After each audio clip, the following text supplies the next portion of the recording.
حضرت ابو بکر نے بہت خوش ہو کر ایک بات کہی، حضور میں نے 2 اونٹنیاں تیار کی ہوئی ہیں.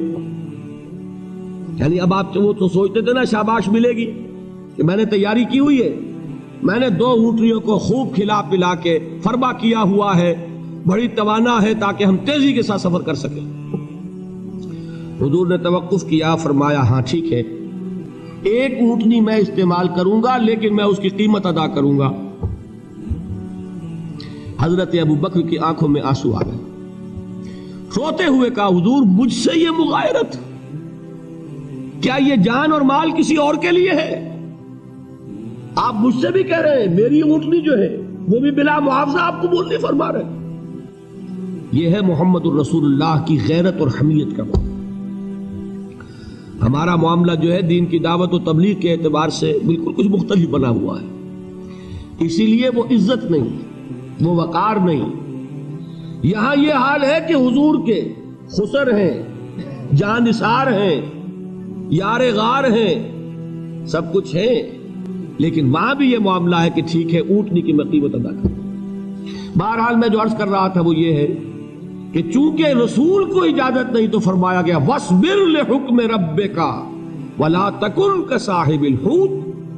دیکھنا وہ جو یونس علیہ السلام جو انہوں نے کیا تھا، اجازت آئے بغیر وہ اپنی قوم کو چھوڑ کر کسی اور وجہ سے نہیں گئے تھے دین کی حمیت اور غیرت کی وجہ سے. یہ بدبخت بات سننے کو تیار نہیں ہے تو دفع ہو، میں کہیں اور جا کر اللہ کی بات کہیں سناؤں گا، لیکن اجازت کے بغیر نہیں جا سکتے. یہی وجہ ہے کہ پکڑ ہوئی، گرفت ہوئی اور مچھلی کے پیٹ میں رہے. وہاں وہ لا الہ الا انت سبحانک انی کنت من الظالمین، اور وہاں سے پھر اللہ تعالیٰ نے نجات دی، مچھلی نے انہیں اگل دیا ساحل کے اوپر. یہ ایک لمبی بات ہے. تو یہاں حضور سے کیا کہا گیا؟ صبر کی. اب دیکھیے ایک بات عجیب ہے، یہ ربط اپنے ذہن میں رکھیے.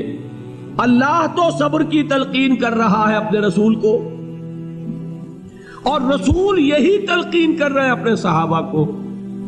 صبر کرو، جھیلو، برداشت کرو، ہاتھ مت اٹھانا، کوئی جوابی کارروائی نہیں ہوگی، بلکہ اپنے اوپر جھیلو جو کچھ جھیلنا ہے، ڈٹے رہو، پیچھے مت ہٹنا، یہ صبر ہے، لیکن ہاتھ اٹھانے کی اجازت نہیں.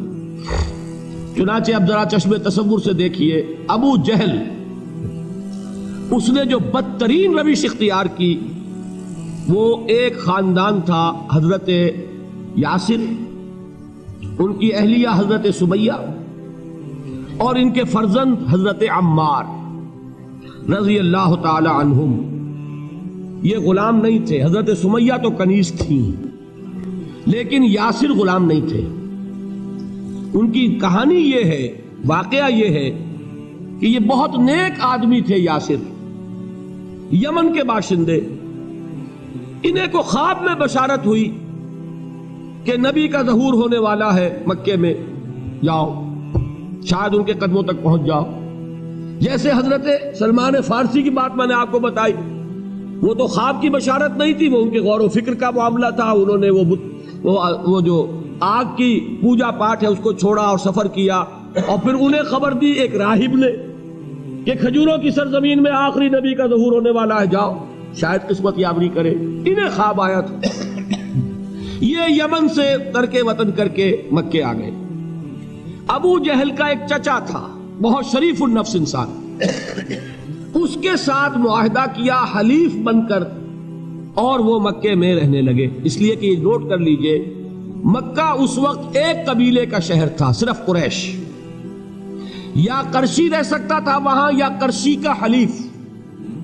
اگر کسی کے ساتھ اس کی، جیسے آپ کو معلوم ہے یہاں کاروبار وغیرہ کرنے میں سعودی عرب میں شراکت جو ہے وہ کسی لوکل سعودی کے ساتھ ہوگی تو آپ کر سکتے، وہ کفیل ہے، ورنہ آپ کچھ نہیں کر سکتے. اسی طرح کی بات وہاں تھی کہ اگر تو کسی قرشی نے آپ کو امان دی ہوئی ہے تو آپ رہ سکتے ہیں مکے میں، ورنہ نہیں. یا تیسرے قرشی کا غلام تو ملکیت ہی ہے اس کی، جیسے بھیڑ بکری ہے کسی قرشی کی، اسی طرح اس کے غلام ہے. یہ 3 کیٹیگریز تھی انسانوں کی مکے میں. اسی کو نوٹ کیجئے کہ جو بیچارے غلام تھے وہ سب سے زیادہ ستائے گئے، اس لیے کہ غلاموں کے تو حقوق ہی کوئی نہیں تھے. ان کو تو اگر کوئی شخص اپنے غلام کو ذبح کر دیتا تھا تو بھی کوئی پوچھنے والا نہیں. بالکل ایسے ہی ہے نا, آپ کی بکری آپ نے ذبح کی, گوشت کھا لیا, کوئی آپ سے کوئی پوچھ سکتا ہے؟ جب ملکیت ہے, آپ کی بکری آپ کی تھی, آپ نے ذبح کر دی. غلام آپ کی ملکیت تھا, آپ نے ختم کر دیا. کوئی اس میں جرم نہیں, کوئی باس پرس نہیں. یہ تھا حال غلاموں کا. بلال غلام تھے, ابو فقی غلام تھے, زنیرہ ایک کنیز تھی. ان کو جو ماریں پڑی ہیں اس کا آپ کو معلوم ہے.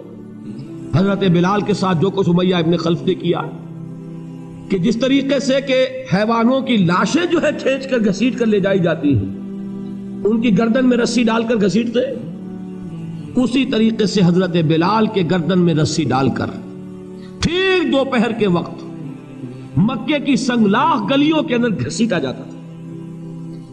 نیچے زمین جل رہی ہے توے کی طرح, اور ویسا بھی ہوتا تھا کہ چت لٹا دیا, اوپر سے وہ آگ مکے کا کہ سورج جو ہے ذرا نوٹ کیجئے, آگ برسا رہا, نیچے زمین توے کی طرح جل رہی, اور ایک بھاری سل بھی لا کر جو ہے سر پر رکھ دی, چھاتی پر رکھ دی گئی ہے کہ آواز نہیں نکل رہی, جھاگ نکل رہے منہ سے. لیکن اس حال میں بھی احد احد احد, ایک ایک اللہ, قل هو اللہ احد, الفاظ نکل رہے. یہ ہے وہ صبر, یہ ہے وہ صبر. صبر علی الابتلاء, صبر علی الایذاء. یہ ابتلاء اور ایذاء پر صبر ہے. جھیلو, برداشت کرو, اس توحید پر قائم رہو, محمد کی رسالت کے اقرار کرتے رہو صلی اللہ علیہ وسلم, لیکن ہاتھ نہیں اٹھانا. اب میں آپ کو بتا رہا تھا یہ تو غلام تھے, یہ جو تھے یاسر یہ حلیف تھے, غلام تو نہیں تھے نا. البتہ وہ ابو جہل کے چچا کی کنیز تھی یہ سمیہ, انہوں نے اجازت لے کر ان سے نکاح کر لیا. یہ تو کنیز رہیں گی. بیٹا جو ہوا وہ بھی ایک طرح سے جب کنیز زیادہ ہے تو غلام ہو گیا, عمار ابن یاسر. وہ جو شخص تھا بہت شریف النفس ابو جہل کا چچا, وہ مر گیا. اب ابو جہل جو ہے اس خاندان کا سربراہ ہے, لہذا یہ تینوں جو افراد ہیں وہ اس کے رحم و کرم پر ہے. یاسر کو بھی پروٹیکشن اگر ہے تو ابو جہل کی ہے, ابو جہل جو چاہے کرے, اور سمیہ تو کنیز ہے ہی, اس کا تو کوئی حق ہے ہی نہیں, جو چاہے کرے. اور عمار ان دونوں کا بیٹا ہے, لہذا بدترین معاملہ کیا ابو جہل نے ان تین افراد کے ساتھ.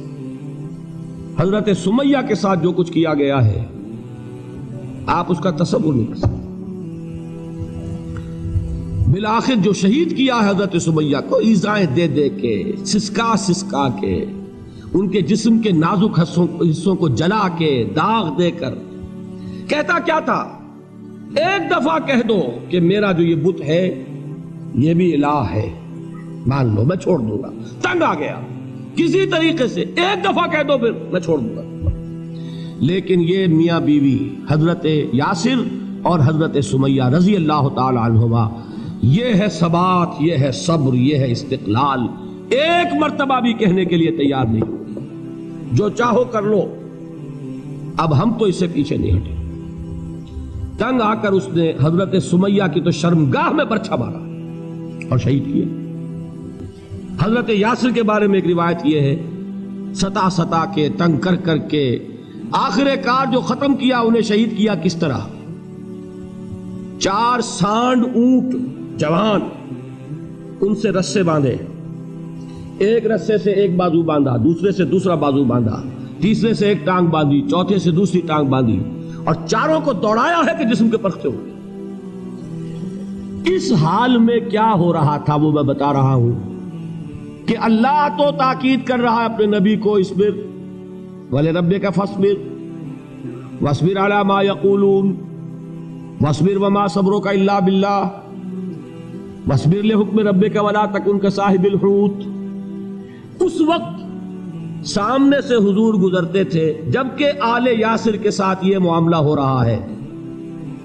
کیا فرماتے تھے, اصبروا یا آل یاسر فَإِنَّ مَوْعِدَكُمُ الْجَنَّةُ, اے یاسر کے گھر والوں صبر کرو, جھیلو, اس لیے کہ تمہارے وعدے کی جگہ جنت ہے.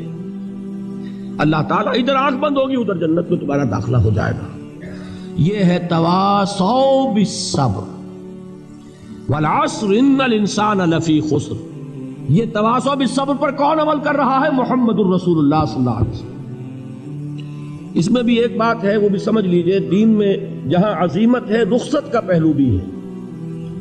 یہ جو نوجوان تھے، یہ بوڑھے والدین کا تو وہ مقام ہے، یہ رتبہ بلند ملا جس کو مل گیا. ہر مدعی کے واسطے دار و رسن کہاں؟ حضرت سمیہ اور حضرت یاسر. نوٹ کیجئے، میں ایک اعتبار سے کہا کرتا ہوں سید الشہداء یہ بنے کہ نہیں بنے،